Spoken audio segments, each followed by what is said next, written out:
Hey, welcome back to Delectable You, recipes for food and for life. Today we are making a coconut garlic aioli.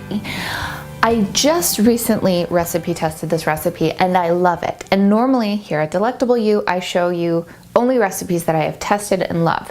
This is no exception. But there's a but. This recipe is a great base for making a dairy-free, egg-free aioli. But you can use it as you wish to expand upon. For example, there's honey in it, so you could leave the honey out, or you could add more honey to make it sweeter. There's Dijon mustard in it, which makes it a little spicy. If you don't like spicy, you leave it out, or if you do like spicy, you add more.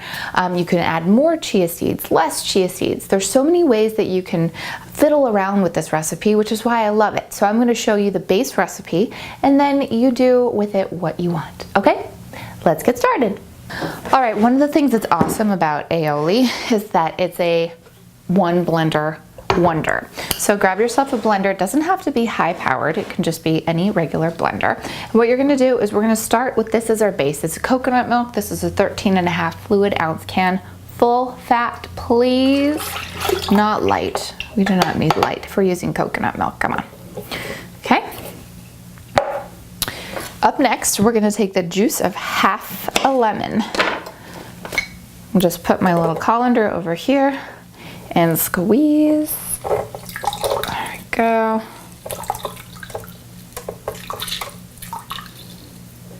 Okay, and put that aside.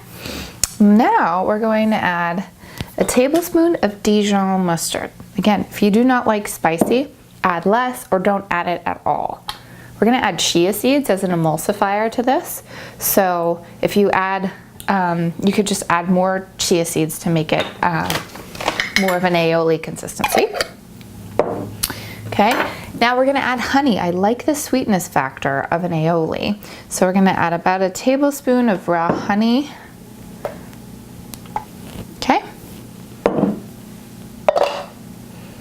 Now let's add about half a teaspoon of sea salt. I'm using Celtic sea salt. Of course, we need our garlic. So I'm using 2 cloves of raw garlic. It's just roughly chopped. You really actually don't even have to chop it up because it's going in the blender.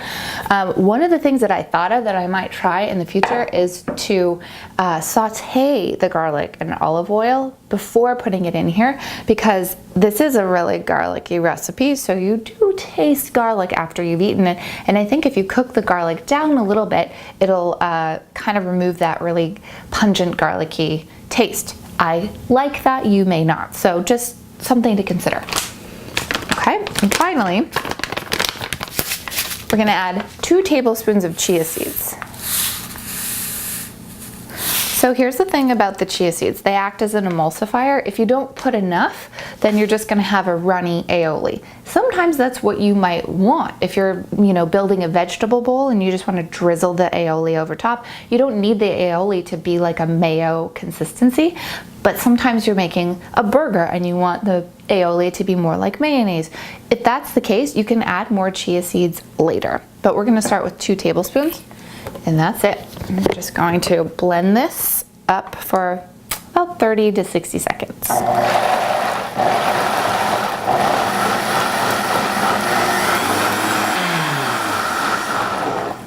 Okay, so as you can see, you can still see the black chia seeds in there, and that's fine. If you're wanting to make an aioli that looks more white or beige in color, you can use white chia seeds. I don't really mind though, because once it's in my mouth, it doesn't matter. Okay, so now what you're gonna do, it's very liquidy, see, very liquidy. So I'm gonna put it in an airtight container or jar, and I'm gonna put it in the fridge. And what's gonna happen with the chia seeds is it's just going to thicken up, because chia seeds go and they absorb the water, which turns it into a mayo-like consistency. And as I said, if you find that after, say, overnight, you look and you're like, that's still too liquidy, then go ahead and add another tablespoon of chia seeds, shake it up, put it back in the fridge, and you'll probably find that it's thicker. So that's it. I'm gonna put this in the fridge, and I'm going to put it on probably a garbanzo bean burger and wrap it in lettuce and have a delicious veggie burger with vegan, well, it's not necessarily vegan because of the honey, but a dairy-free, egg-free coconut garlic aioli. I hope that you enjoyed this recipe as much as I do. Thank you so much for joining me. This has been Lauren with Delectable You, and I will see you again next time.